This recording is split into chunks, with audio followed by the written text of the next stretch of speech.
Hello everyone, this is Joseph Duran with another episode of Under the Surface with Joseph.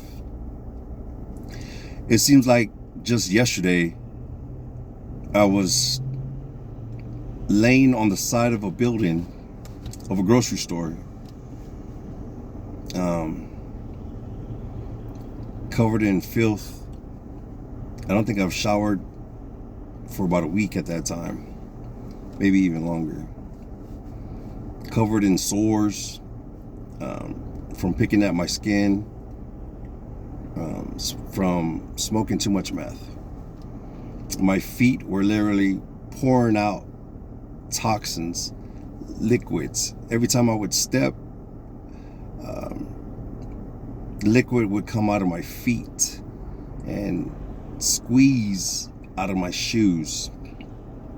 Oh, it smelled so bad. It was pretty awful. Anyhow, I find myself sleeping on the side of this building one day, and I wake up in the morning and my mouth is completely dry. Completely dry. It feels like sand. And I am starving, y'all. Like, I am so hungry. I don't think that at that point I haven't eaten in like maybe 3 or 4 days. So I muscle up enough strength to get up.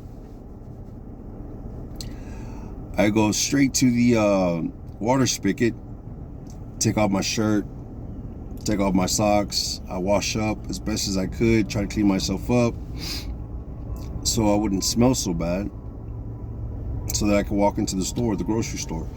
I grab me a cart, I walk into the grocery store. The first thing I do is I grab me a sandwich. And that part I do remember. So my thought process was, I'm going to go through every single aisle, grab what I can so I can eat, because I had no money. And I was hungry. I was desperate. So I grabbed me a couple bags of chips. I grabbed that sandwich and powdered donuts. Everything else I was just filling in the cart to make it look like I was shopping. But in reality, I was eating as much as I possibly could before walking out of the store.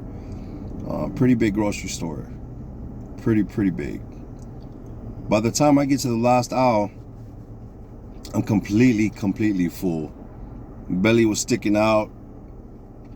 I felt like I wanted to throw up, but inside I was really just satisfied. I was happy, and at that point I just wanted to get out of the store. So I leave the cart there, I walk out, I go back to the side of the building, I sit down. I'm so full at this point, I pass out. At some point I get nudged by the security there, wakes me up and says, "I know what you did when you went into the store." He goes, "I would take you in." He was like, "But you smell so bad, I don't even want to touch you." And he goes, "And all those sores that are on your body," he was like, "What's wrong with you? What do you have? Are you that sick?" I couldn't answer him. So he left me there.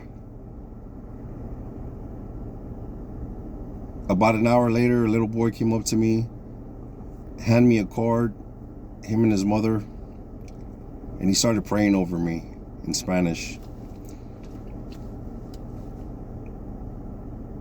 I felt that. I felt God's presence in that moment and in that time. And the reason why I'm telling you this story is because no matter what situation I've ever been in, and I have lots of stories to share with you, and today is more of like an entry into my diary, into my journal. So this is more for me than it is for you. But I definitely felt like it had to be recorded, and I had to share my story. This young man prayed for me, put his hands on me. He was probably about 7, 8 years old. I broke down in tears. I was completely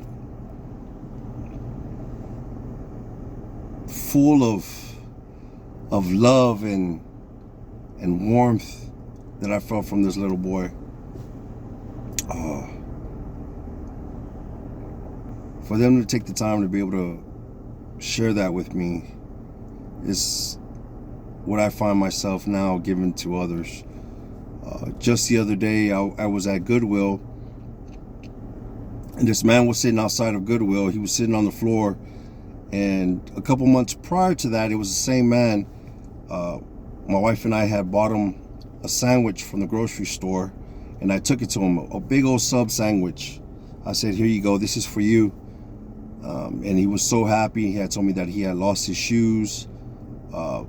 If I'm not mistaken, I do believe that my wife and I bought him a pair of used shoes to go along with that sandwich.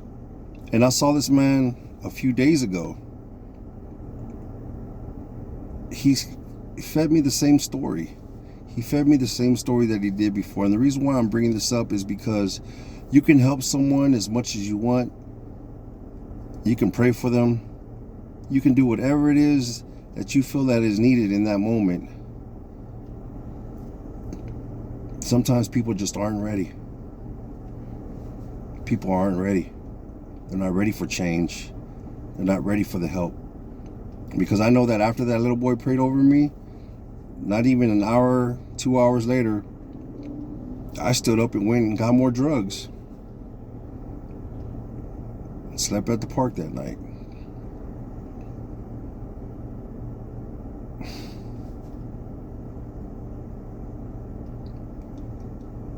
You have to reach down real deep,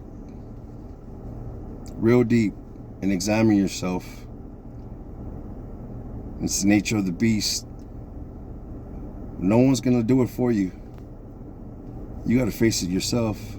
Face your own demons. Fight back. Fight back. I hope you all have a good day. I had a great day. This morning, I had a stack of French toast about that big, about 4 eggs, a couple slices of bacon. And before that, I had breakfast with my wife. So I had breakfast with my wife this morning, and I had breakfast with my uncle, who treated. But to be able to be blessed again and do things on my own, things that make me happy, things that are fulfilling in my life, to have a second chance at life, and to be sober, living a life of sobriety, and having a beautiful home, a beautiful wife, and beautiful things that come with it. I couldn't ask for more. I couldn't ask for more.